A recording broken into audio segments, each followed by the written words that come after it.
I was scrolling through my social media and I came across the National Geographic page, and they posted this picture of this animal skull from what is called a false saber tooth. And people in the comments were confused, like, what do they mean, false saber tooth?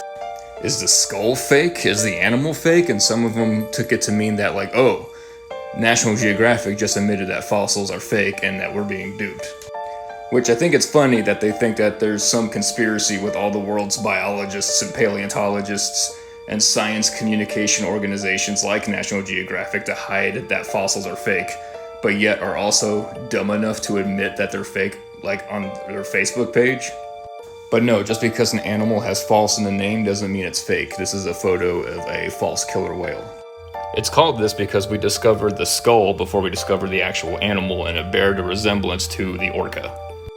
The same thing is going on with this skull. It bears a resemblance to a saber-toothed cat, but not only are false saber-tooths not saber-toothed cats, they're not even cats.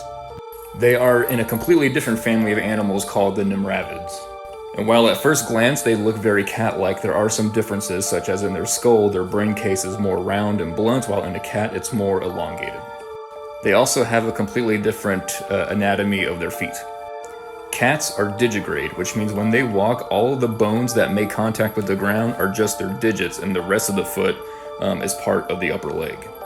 Nimravids are plantigrade, like humans and bears, which means when they walk on the ground, all of their foot bones make contact with the surface. They lived in North America and Eurasia, and they were around for about 30 million years before finally going extinct. And it's a shame, because I would love to see one.